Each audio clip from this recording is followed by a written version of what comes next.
Is it evening now? Or it's late afternoon now anyway. Afternoon, everybody. Thank you for having me, Mark, Idia. What a wonderful conference. You've had some colourful speakers. I think Dr. Tudor is going to be a very difficult act to follow, but I'm going to do my best. I just want to congratulate, first of all the work that Mark is doing here. As he said, 3 years ago, I came here as a guest, and I was really impressed by what he was doing then, and to think that he's still continuing is even more fantastic.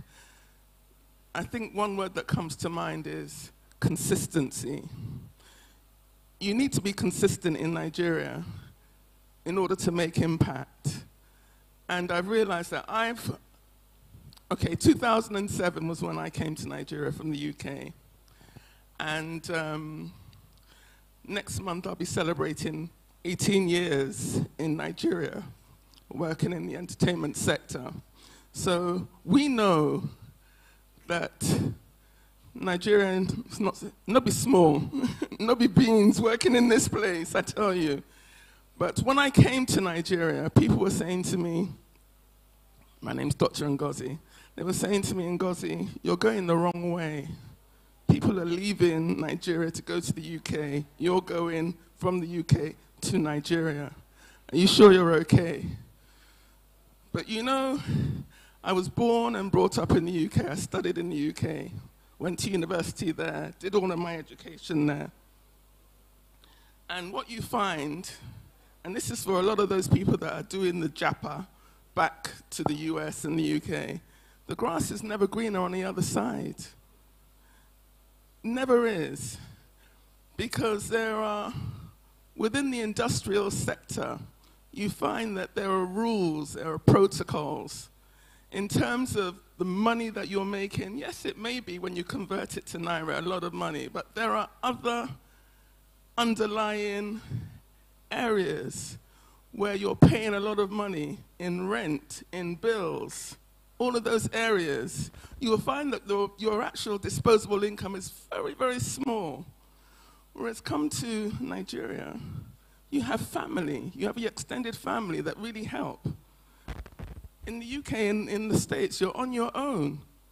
You hear stories about people being really lonely, some even dying alone. You hear these awful stories, and it's true. So I just wanted to say, you know, before I venture into what I'm going to say about the entertainment industry, you know, don't always believe that the grass is greener on the other side.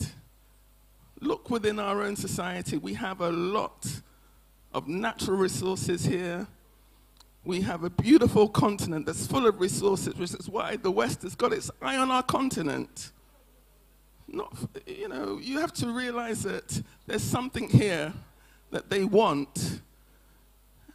And don't be looking over there or looking behind you. Look ahead. So that's my little nugget. So my name is Dr. Ngozi Oma. I'm the chairperson at the Lagos Chamber for the Creative and Entertainment Group. I'm also the group managing director, CEO of a company called NMO Management, which has been in the entertainment industry for the last, I think, 25, almost 30 years. I'm going to start revealing my true age, but that's all you need to know. And when I came to Nigeria in 2007, there was really and truly, there wasn't an entertainment industry at all.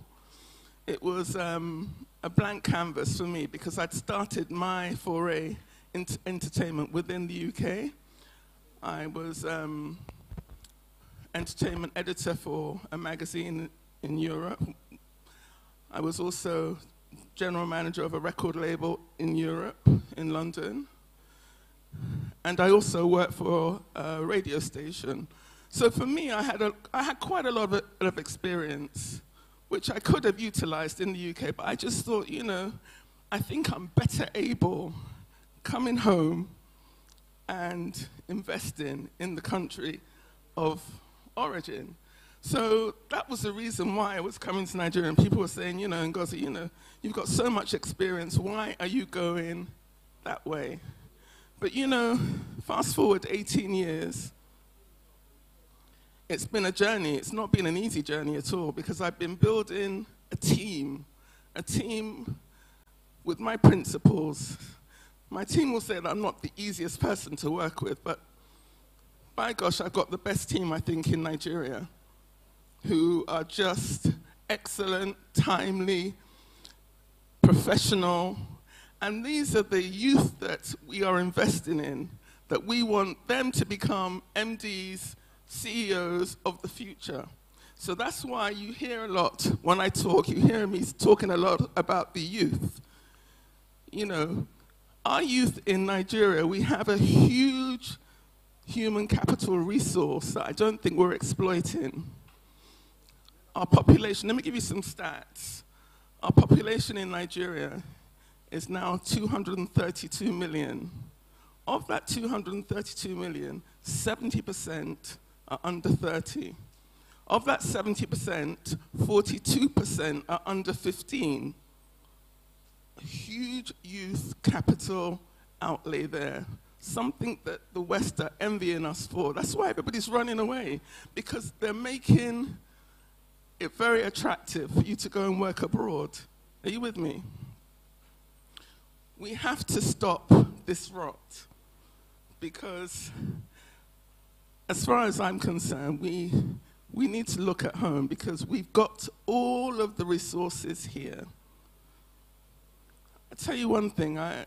2 weeks ago, in fact, being chairperson at the LCC, I was invited to, it was Taiwan Technology Day.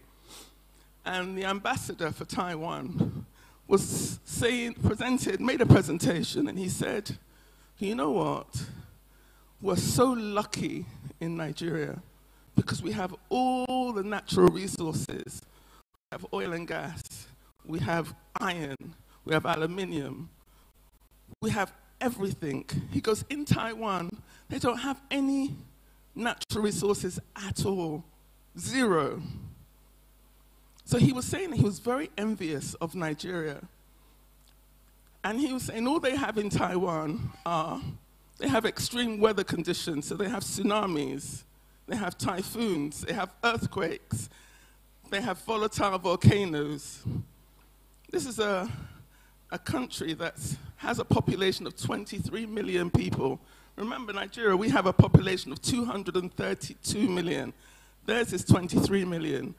You know, Taiwan is #1 in the market, global market, for exporting in smartphones, laptops, petrochemicals, consumer goods, #1 globally, with no natural resources at all. I couldn't believe it. And they were saying they were envious of Nigeria. What they do is they tell me that with the money that they make, and obviously we know how big computers are, it's one of the biggest resources within the global market. They reinvest their profits within their own country, within their population, to their youth, education, research and development, and make sure they can feed their own people. That's where their money goes. So my point is, maybe we should learn a couple of lessons from a small nation like Taiwan, that's #1 in the global market with 23 million people, and we have a population of 232 million with all the natural resources around. Again, that comes back to leadership, right? I feel that we need to really look at the youth in Nigeria, because they are the only demographic, I feel, that are just forging ahead, irrespective of politics, irrespective of what leaders are in office. And you know how they're doing it? Technology. Technology is the key. That's what's moving our youth forward. As I said, when I came in 2007, we didn't have an entertainment landscape at all. Women were underrepresented as well. And it was an area that I thought, having come from the UK, it was very necessary to have a gender equality balance. So I created a couple of platforms, some that you might be familiar with, and I made them female-only platforms because I really wanted to redress the imbalance, the inequity. People called me a feminist in Lagos. I was given so many different names. But that's the great thing about leadership. When you're CEO or MD of your company, you've got your own vision. Maybe people might not see it, but maybe 15 years down the line, you can see where our entertainment industry is. I had artists coming through on the platform, a lot of females. I opened it up later on to a lot of male artists because they were complaining. They were complaining a lot, but in hindsight, it was a good thing because we were setting a standard. When I came to Nigeria, a lot of artists were performing to, when they say, DJ play track number 3, 4, 5, and then they'll sing over the music. You wouldn't even know who's the real singer from who isn't. So I created a platform where it was a live band only. All of my platforms are live band only. Because when you perform with a live band, it's you and the band. Your voice is your asset. And the idea was so that we could compete internationally. We know internationally we have great singers. If we have a singer in Nigeria who's performing to a DAT or performing to a DJ, we know they don't stand a chance when they go abroad. So it was creating a standard. That was what we were developing.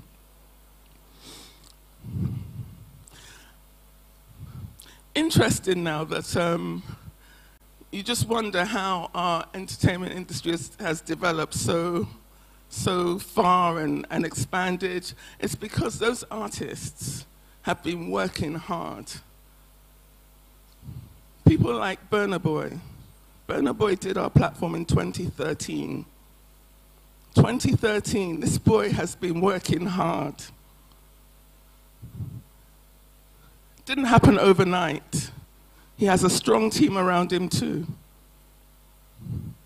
Most of the artists that have come through are hard workers. They've been grafting. That's why they don't really care about what you think about their lifestyles, because they know how much work they've invested in their craft. So you have to allow it, and they know what they're doing. And they're very techno-savvy. They can meander around government protocols, principles.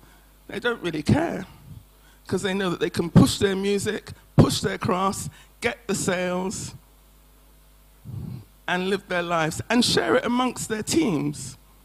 So my point is, we have a generation of youth who are self-starters, who don't need us.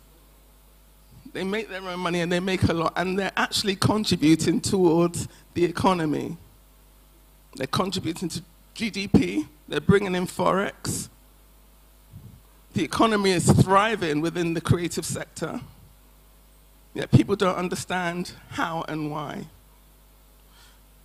I think where government comes in is not necessarily to help these artists, it's to help build our infrastructure. Because technology is something that you won't really just get like that. We need schools. We need the youth coming through the school system to understand and be educated. So that's where the investment is really important.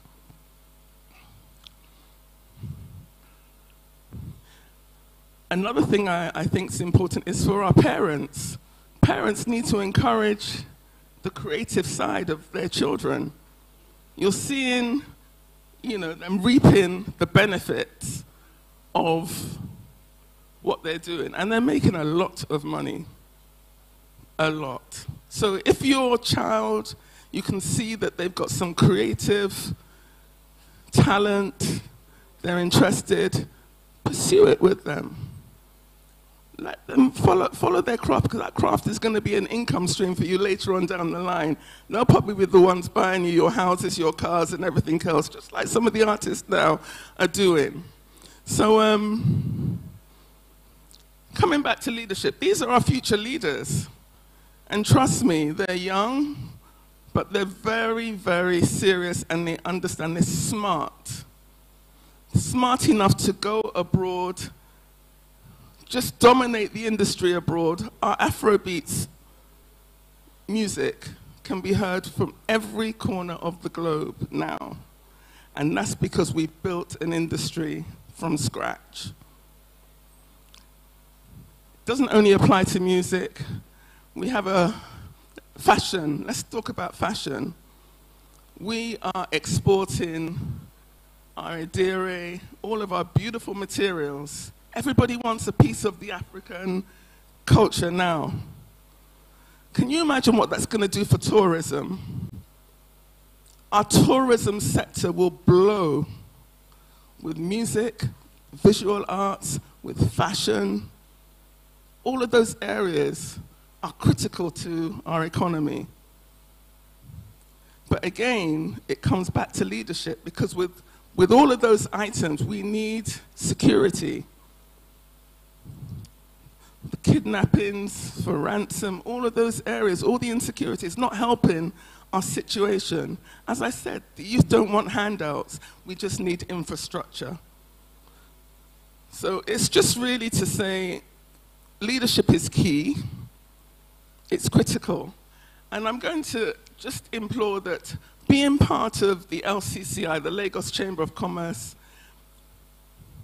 is really such a blessing, because when you understand your industry,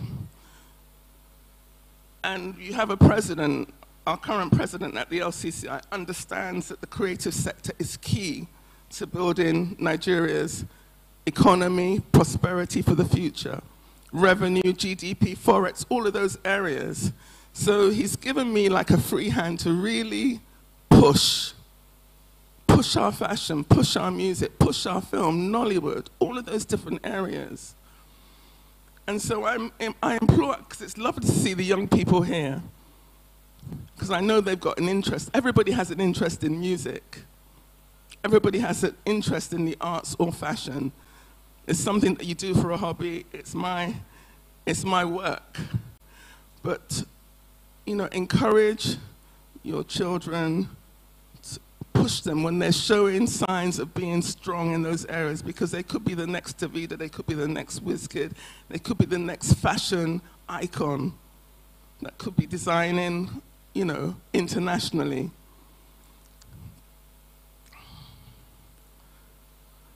This platform is so important, and I'm so glad to be here. As I said, I didn't come with, you know, a presentation, but, you know, from just what I've been hearing, I can speak from the heart, and obviously from a position of experience, having worked across the pond in the UK and in the States, and coming to Nigeria and investing in Nigeria and across the continent. As I said, we have a platform, we have a great team, and we're looking to develop, upscale, and dominate, because that's where we are going. We're just, it's all about black excellence and owning what we've created. So I don't want to keep you too long, but another thing I wanted to say was, Nigeria, as I said, it's been tough, but it's been a real fantastic learning curve for me. The pandemic, COVID, was a real game changer, I think, for businesses across the board. A lot of businesses didn't come through, a lot of businesses didn't survive. But you know what happened to the entertainment sector. Did it not just hit rock bottom? Were you seeing any concerts, any shows, any fashion shows? There was nothing. Let me tell you something. I'm the sort of person that cannot sit back. I have a mind that's very active. And so when the pandemic hit, we were doing a lot of live shows across Lagos and outside. I think you recall when Lagos State was saying, you know, that only 50 people were allowed in any event at any one time. Weddings weren't happening. And then they increased the protocol regulations to 150 people. Well, I said to my team, because I have a lot of platforms that operate monthly, annually. All of my platforms, I might say, none of them is less than 8 years old. My oldest platform is 14 years old. I'm celebrating 10 years, Pan-African Music Fashion Runway. That's the platform I want to talk about, because when COVID hit, we were in the middle of production for that. And Lagos State, everybody sat back and said, oh, you know, the pandemic was not going to last maybe 2 months, 3 months. Did we know it was going to last for 2 years? What I said to my team, even not knowing that it was going to last that long, was, okay, we have an online presence. Let's throw everything online. There were a lot of mistakes that we made. But I was like, we're not going to sit back and wait for this pandemic to, you know, take its course. Yes, we did all the social distancing, the masks, you know, social distancing, you know, all of that we did. We stuck with all the protocols. But I said, we had 150 people in the building. We had social media. Just like Solomon. Solomon's one of my team members, is recording now, probably recording live. And so I said, we're going to go online and broadcast the show. So we had 150 people sticking to Lagos protocols in the building. But guess what? We had 10,000 people watching us live for our show. That hybrid model has stuck with us since COVID. We've never dropped it. We now have an international audience for all of our shows, stretching beyond, you know, Nigeria, the continent, worldwide. COVID was a lesson. We have to learn from some of these changes and adapt them into our businesses. Sometimes you've got to think outside of the box in order to move forward, even though you think, you know, it's kind of, you think it's not going to happen. You know, you're kind of like disappointed. You think your business has gone down, but there's always a silver lining to every problem. You just have to find it. So I'm just imploring, business can be really challenging, but it can be also very exciting and pretty beneficial. So, yeah, I'm happy that I'm here in Nigeria. I'm happy that we're able to contribute to the economy. I'm happy that we're able to contribute to the entertainment industry at large. And we're really, our artists are really making us proud, because no other continent has done what we've done globally. Our culture is unique, our music is unique. Nobody can copy and paste. It's not possible, because it's unique to us. And we must remember that, and remember that our culture is precious and valuable. Don't sell out to anybody, because they don't have what we have. And what we have is gold. Thank you very much.